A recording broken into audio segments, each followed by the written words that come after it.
Hi class, how are you today? This is Dr. Conley saying hello again. Hope you've had a wonderful week. Today I want to talk with you about Chapter 5, Groups. Now the distinction that we make between psychology and sociology is that psychology deals with the individuals and behavior, and sociology deals with groups and behavior. And what makes groups so important, let's kind of take another angle. Suppose there weren't groups. Let's say you went to a function and it was for college students and there were 13,000 of you present. Can you imagine being one of 13,000 students versus, let's say, the group of students from Gloucester County College, the group of students from Camden County College, the group of students from Temple, the group of students from UPenn? Okay, just by having that group identity, Emil Durkheim, he says that groups really do serve as a buffer between the individual and the larger society. I ask how many of you can go to a function, not know anyone, and feel comfortable? Or do you prefer going with groups? Or even if you do start out going to, you enter a function not knowing anyone, do you find you gravitate around 3 or 4 people and then you formed a smaller group within that larger function, which makes you feel more comfortable so that you don't feel like it's just me, myself, and I? Groups. Purpose of groups.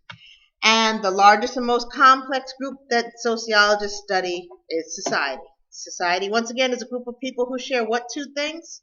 You're right, culture and social location/territory. Now, sociologists define collections of individuals in 3 different ways. You have aggregate, let me write that down, aggregate, excuse my writing, aggregate, oh, I hope you can see that. Let me do it in red.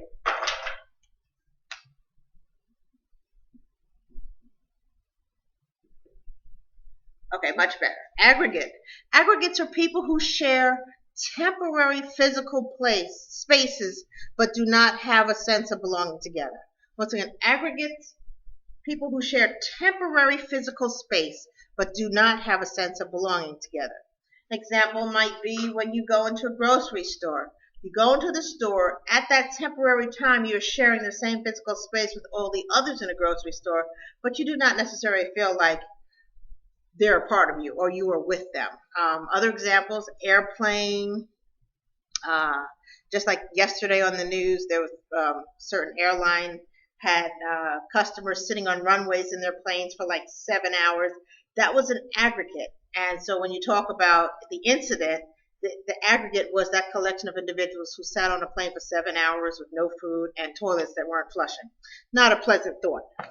Now that's aggregate. Second collection of individuals that sociologists study are categories. These are people who share similar characteristics, but still do not have a sense of belonging together. It could be all people over 7 feet tall. It could be people who share similar characteristics, such as men with red hair. I always think about, I don't know if you recall, there was a group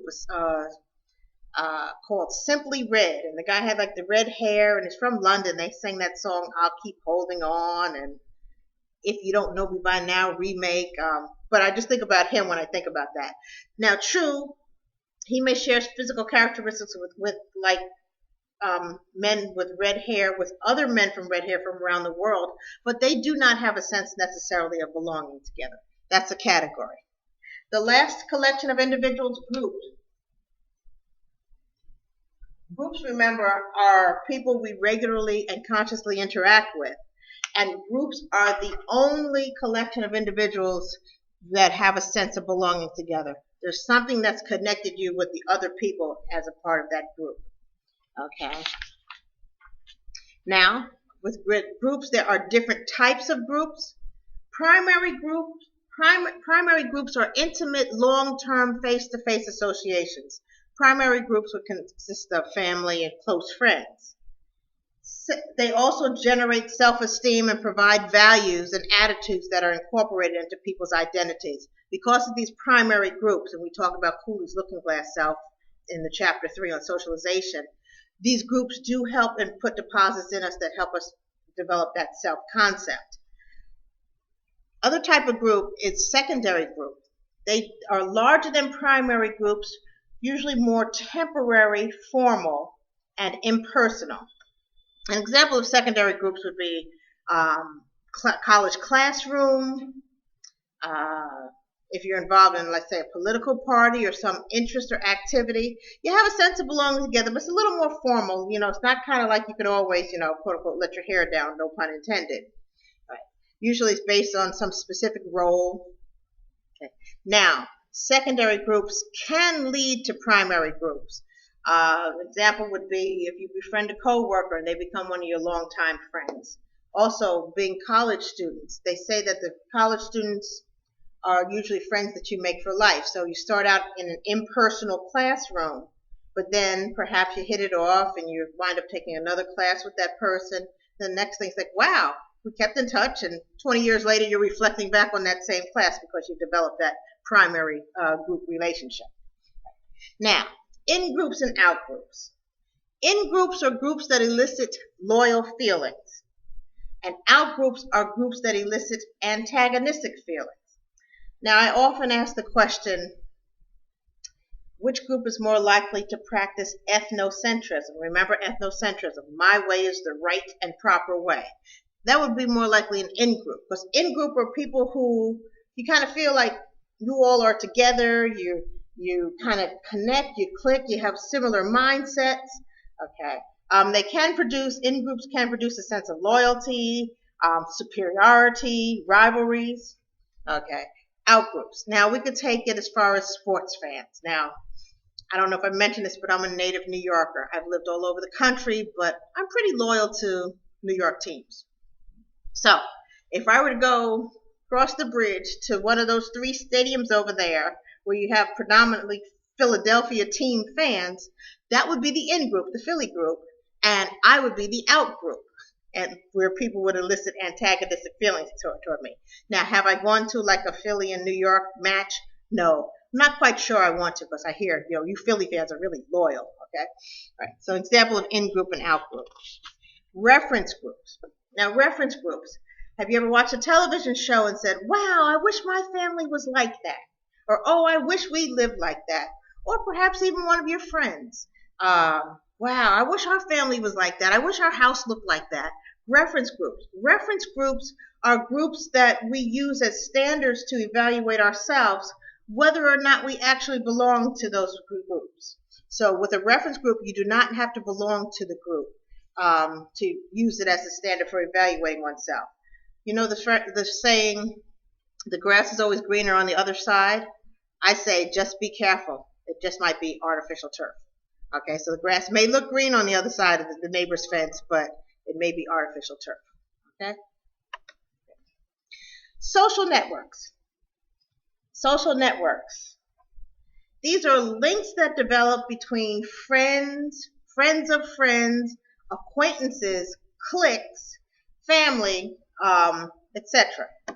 An exercise that I'm probably going to put on that side discussion topic, conversations in sociology. In my in-class groups, I ask students to locate people in certain cities, and I may even use some popular celebrities. As a matter of fact, when you watch that, as you watch this video, shoot me an email with some names of some popular celebrities. And what I'll do is I'll post a few on that Conversations About Sociology to see if you can get to that celebrity through your relative whose best friend's co-worker's spouse works for X or Y, that kind of link. And we're going to see, because Milgram says that there are, it's really a small world. There are 6 degrees of separation. So that in the United States, everybody can reach another person with 5 links. So we'll throw a couple of celebrity names, and I may throw a couple of quote-unquote not popularly named or recognized towns and cities in the United States, and see if you can say, well, I talked with my sister that then talked with her so-and-so and found so-and-so. You don't have to name the person or,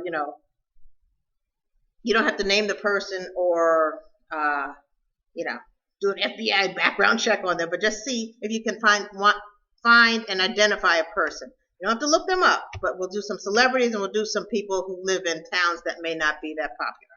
Alrighty, this is Dr. Conley checking out with just identifying some groups. Now I'm going to record a little mini lecture on bureaucracies. Alrighty, thank you, and I'll see you next time.